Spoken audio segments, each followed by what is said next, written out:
Hello friends, कैसे हो आप सब। आई होप आप सब अच्छे होंगे। आज हम करेंगे विष्णु प्रभाकर जी की रचना आवारा मसीहा। आवारा मसीहा जीवनी लेखक विष्णु प्रभाकर जी के द्वारा लिखित है। वास्तव में यह महान कथाकार शरत चंद्र की जीवनी है जिसे प्रभाकर जी ने लिखा है। प्रस्तुत जीवनी में केवल आवारा मसीहा उपन्यास के प्रथम पर्व दिशाहारा का अंश ही प्रस्तुत है। उपन्यास के इस अंश में लेखक ने शरत चंद्र के बाल्यावस्था से किशोरावस्था तक के अलग अलग पहलुओं को वर्णित करने का प्रयास किया है, जिसमें बचपन की शरारतों में भी शरत के एक अत्यंत संवेदनशील और गंभीर व्यक्तित्व के दर्शन होते हैं। उनकी रचना संसार के समस्त पात्र हकीकत में उनके वास्तविक जीवन के ही पात्र हैं। वैसे तो अपनी माँ के साथ बालक शरत चंद्र अपने नाना के घर कई बार आ चुका था, लेकिन 3 वर्ष पहले का आना कुछ और ही तरह का था। शरत के पिता मोतीलाल यायावर प्रवृत्ति घुमक्कड़ प्रकार के व्यक्ति थे। उन्होंने किसी भी एक जगह बंद कर रहना पसंद नहीं किया। उन्होंने कई नौकरियां का त्याग भी कर दिया। वे नाटक, कहानी, उपन्यास इत्यादि रचनाएं लिखना तो प्रारंभ करते, किंतु उनका शिल्पी मन किसी दास्ता को स्वीकार नहीं कर पाता। परिणाम स्वरूप रचनाएं अधूरी रह जाती थी। एक बार बच्चों के लिए उन्होंने भारतवर्ष का एक विशाल मानचित्र तैयार करना आरंभ किया, लेकिन तभी मन में एक प्रश्न जाग आया, क्या इस मानचित्र में हिमाचल की गरिमा का ठीक ठीक अंकन हो सकेगा? नहीं हो सकेगा। बस फिर किसी भी तरह वह काम आगे नहीं बढ़ सका। जब पारिवारिक भरण पोषण असंभव हो गया, तब शरत की माता भुवन मोहिनी ने अपने पिता केदारनाथ से याचना की और एक दिन सबको लेकर अपने पिता के घर भागलपुर चली आई। नाना के घर में शरत का पालन पोषण अनुशासित रीति और नियमों के अनुसार होने लगा था। भागलपुर विद्यालय में सीता वनवास, चारुपीठ, सद्भाव, सद्गुरु तथा प्रकांड व्याकरण इत्यादि पढ़ाया जाता था। प्रतिदिन पंडित जी शरत के नाना के सामने परीक्षा देनी पड़ती थी और विफल होने पर दंड भोगना पड़ता था। तब लेखक को एहसास होता था कि साहित्य का उद्देश्य केवल मनुष्य को दुख पहुंचाना ही है। घर में बाल सुलभ शरारत पर भी कठोर दंड दिया जाता था। फेल होने पर पीठ पर चाबुक पड़ते थे। नाना के विचार से बच्चों को केवल पढ़ने का अधिकार है, प्यार और आदर से उनका जीवन नष्ट हो जाता है। वहाँ सृजनात्मकता के कार्य भी लुक छिप कर करने पड़ते थे। शरत को घर में निषिद्ध कार्यों को करने में बहुत आनंद आता था।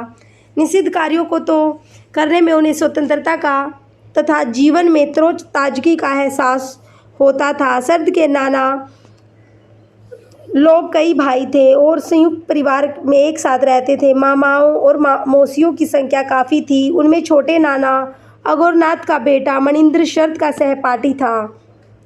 उन दोनों को घर पढ़ाने के लिए नाना ने अक्षय पंडित को नियुक्त कर दिया था। वे मानो यमराज के सहोदर थे।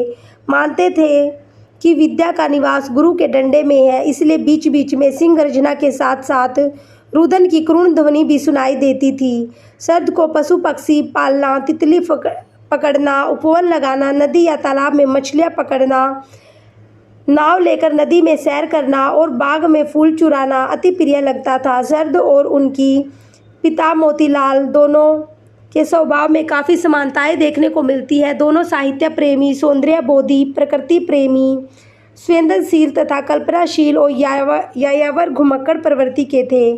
कभी कभी शरत किसी को कुछ बताए बिना गायब हो जाता। पूछने पर वह बताता कि तपोवन गया था। वास्तव में तपोवन लताओं से घिरा गंगा नदी के तट पर एक स्थान था जहाँ शरत सौंदर्य उपासना किया करता था। एक बार गंगा घाट पर जाते हुए शरत ने जब अपने अंधे पति की मृत्यु पर एक गरीब स्त्री के रुदन का क्रूर स्वर सुना, तो शरत ने कहा कि दुखी लोग अमीर आदमियों की तरह दिखावे के लिए जोर जोर से नहीं रोते।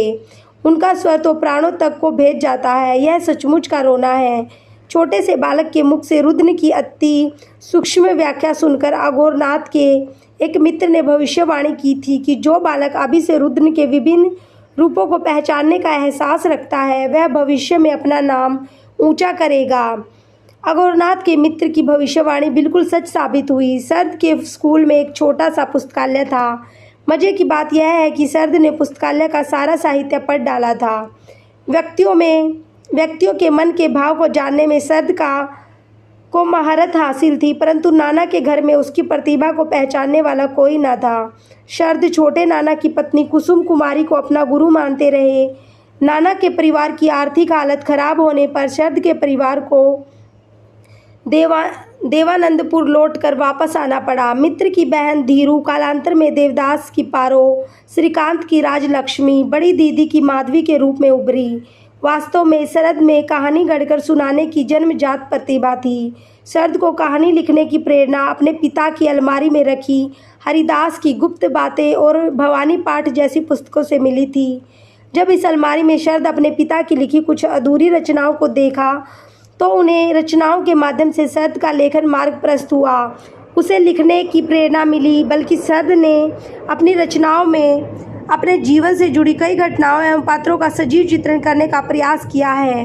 3 वर्ष नाना के घर भागलपुर रहने के बाद शरद को फिर देवानंदपुर लौटना पड़ा। इस परिवर्तन के कारण उसे पढ़ने लिखने में बड़ा व्याघात होता था। आवारगी भी बढ़ती थी, लेकिन साथ ही साथ अनुभव भी बढ़ते थे। भागलपुर में रहते हुए नाना प्रकार की शरारतों के बावजूद शरद ने सदा एक अच्छा लड़का बनने का प्रयत्न किया था। पढ़ने में भी वह चतुर था। गांगुली परिवार के कठोर अनुशासन के विरुद्ध बार बार उसके भीतर विद्रोह जगता था, परंतु यह कामना बड़ी प्रबल थी कि मैं किसी से छोटा नहीं बनूंगा। इसलिए उसकी प्रसिद्धि भले लड़के के रूप में होती थी। इन सारी शरारतों के बीच एकांत में बैठकर आत्मचिंतन करना उसे बराबर प्रिय लगता था। वह 15 वर्ष की आयु में कहानी लेखन कला में पारंगत होकर गांव में प्रसिद्धि पा चुका था। गांव के जमींदार गोपाल दत्त मुंशी के पुत्र अतुल चंद ने उसे कहानी लिखने के लिए प्रेरित किया। अतुल चंद्र शरद को थिएटर दिखाने कोलकाता ले जाता है और शरद से उसकी कहानी लिखने को कहता है। शरद ऐसी कहानियाँ लिखता कि अतुल चकित रह जाता था। अतुल के लिए कहानियाँ लिखते लिखते शरद ने मौलिक कहानियाँ लिखना शुरू कर दिया।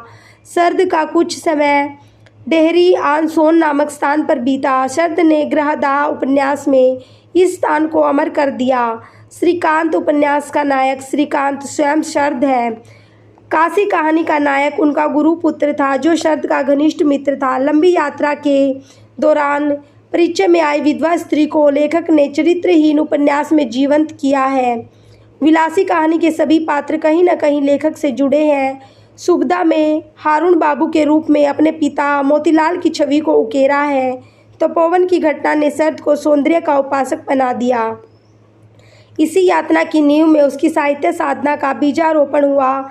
यही उसने संघर्ष और कल्पना से प्रथम परिचय पाया। इस गांव के कर्ज से वह कभी मुक्त नहीं हो सका। चलिए अब करते हैं विष्णु प्रभाकर जी का साहित्यिक परिचय। लेखक विष्णु प्रभाकर जी, इनका जन्म उत्तर प्रदेश के मुजफ्फरनगर जिले के एक गांव में हुआ। इनका बचपन हरियाणा में गुजरा, जहां पर इनकी पढ़ाई भी मुकम्मल हुई और यहीं पर नाटक कंपनी में अभिनय से लेकर मंत्री तक का काम किया। इन्होंने विष्णु और प्रेम बंधु के नाम से लेखन की शुरुआत की थी। मौलिक लेखन के अतिरिक्त विष्णु प्रभाकर जी 60 से अधिक पुस्तकों का संपादन भी कर चुके हैं। प्रभाकर जी कहानी, उपन्यास, जीवनी, रिपोर्टाज, नाटक आदि विधाओं में रचना की है। इनकी कुछ प्रमुख रचनाएं हैं आवारा मसीहा, शरतचंद्र की जीवनी, प्रकाश और परछाइयाँ, 12 एकांकी, अशोक एकांकी संग्रह, नव प्रभात, डॉक्टर नाटक, ढलती रात, स्वप्नमयी, उपन्यास, जाने अनजाने, संस्मरण आदि इनकी प्रसिद्ध रचनाएं हैं। प्रभाकर जी की रचनाओं में स्वदेश प्रेम, राष्ट्रीय चेतना और समाज सुधार का स्वर व भाव प्रमुख रहा है। इन्हें आवारा मसीहा के लिए साहित्य अकादमी पुरस्कार से पुरस्कृत किया गया है। हमारे विष्णु प्रभाकर जी की जीवनी आवारा मसीहा का सारांश कंप्लीट हुआ। धन्यवाद।